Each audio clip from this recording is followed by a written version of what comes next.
Paul, 2 474 179, 53,66%. Bouga, 13 612, 0,30%. Et Issa Tiroma, 1 622 334, soit 35,19%. Si des gens se trompent en disant que nous avons gagné parce que le Conseil constitutionnel a proclamé notre camp gagnant et ne crée pas les conditions politiques pour que ceux qui ont été déclarés perdants se sentent intégrés dans la République, se sentent intégrés dans les affaires de la République.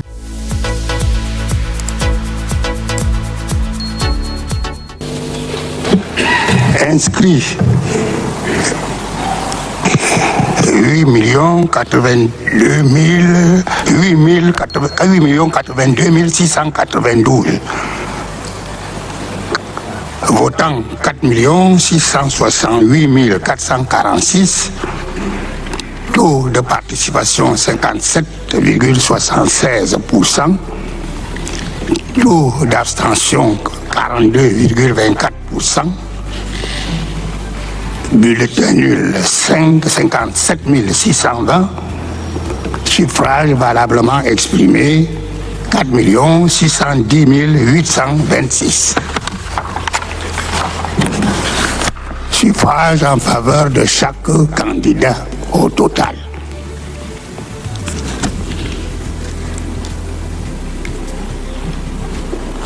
Bello Bouba Magairi. Acte c'était d'abord 39 935. Bello Bouba Magairi 0,87, 112 758, soit 2,45%. Paul 2 474 179, 53,66%. Bouga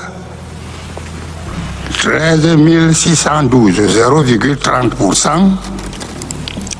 Et Issa Tiroma 1 622 334, soit 35,19%.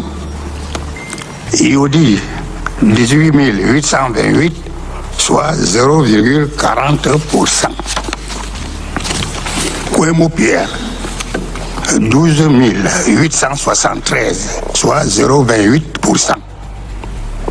Lébi Lingué Cabral 157 568, soit 3,41%.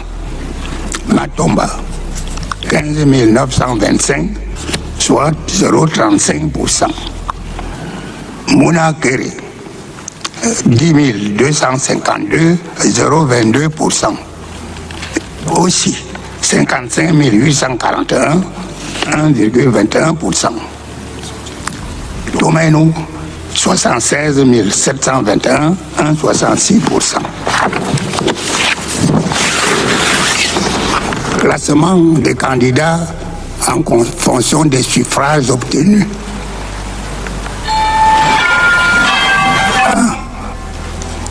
Paul, suffrage obtenu 2 474 179, soit 53,66%.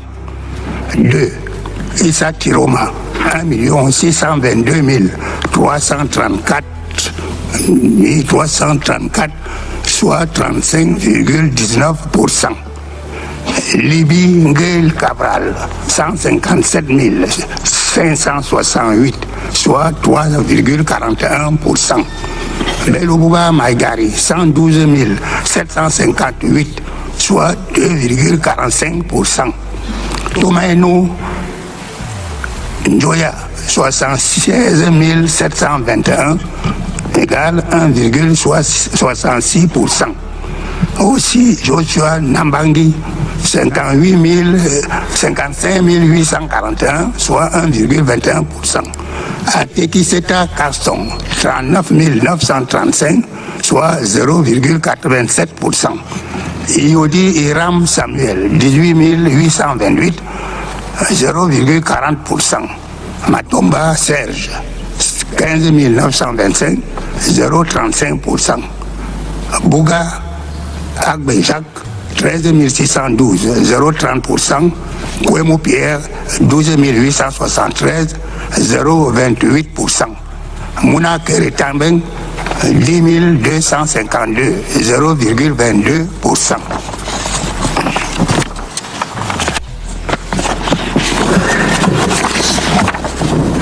Est ainsi proclamé élu président de la République comme ayant obtenu la majorité des suffrages exprimés. Le candidat Biya Paul.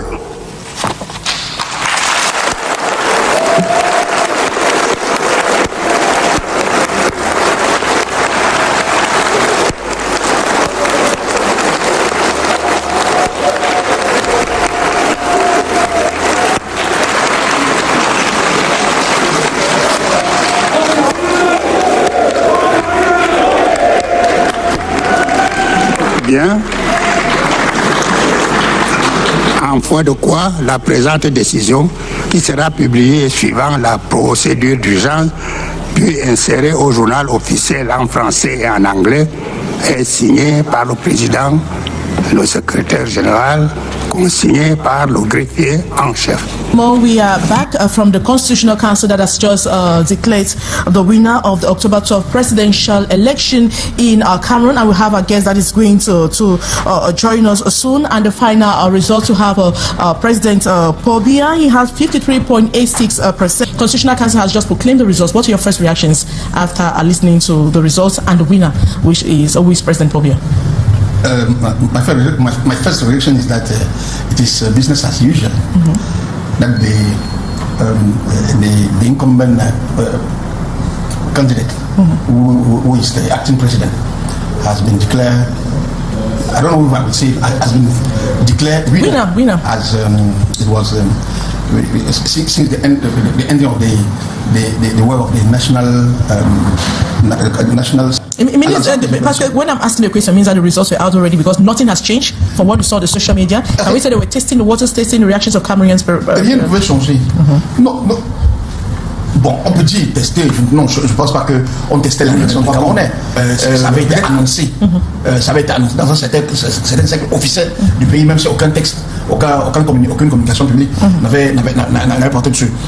Nous disons que depuis le 20 octobre, ceux qui suivent les processus institutionnels en général et le processus électoral camerounais en particulier savaient que le jour où le Conseil constitutionnel viendra faire ce qu'il est créé pour faire, c'est-à-dire donner un vernis légal aux arrangements organiques qui veulent que le président qui a été, que l'élection soit organisée au Cameroun, pour en fait donner une façade démocratique à un système extrêmement autoritaire. Parce que ce qu'on voit là, parce qu'aucune des institutions qui ont travaillé jusqu'à ce matin, jusqu'à ce midi, pour proclamer les résultats, ne peut faire l'objet de contestations institutionnelles véritables, ni par les citoyens, ni par les citoyens. Parce que je pense que ça veut dire you were contesting the results already. Je ne sais pas si je peux me permettre un commentaire. In French. Mais quel que soit ce qu'on peut penser, en tant que citoyen, on ne peut pas, en tout cas, du niveau de responsabilité qui est le nôtre, ce n'est pas à nous de contester les résultats du Conseil constitutionnel. Nous connaissons, et chacun devrait le savoir, que quand le Conseil constitutionnel, tant qu'il existe dans notre système institutionnel comme tel, rend public les résultats des élections, c'est ceux-là qui font foi. Comme on dit souvent que c'est le PV qui fait foi. Qu'on soit d'accord ou non avec les process qui ont produit ces résultats-là, on a, j'allais dire, je ne vais pas utiliser les termes qui sont trop empruntés par ceux qui nous mettent dans cette situation, en toute responsabilité, on doit continuer à militer pour que les textes changent. Parce que le vrai problème, peut-être que oui. Mais ce n'est pas aujourd'hui qu'on milite pour ça. We have been talking about reforms for a very long time and nothing has changed. Il faut continuer à up to when? Jusqu'à quand? Il faut.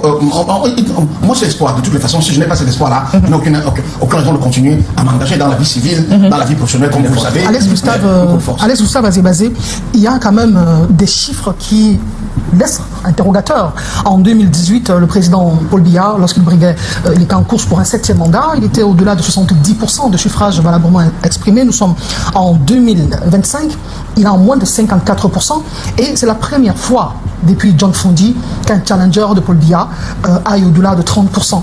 C'est un désamour de Paul Biya ou une nouvelle organisation de la classe politique pour qu'on ait un candidat, un deuxième, qui le talonne juste derrière. L'écart, c'est moins de 15%.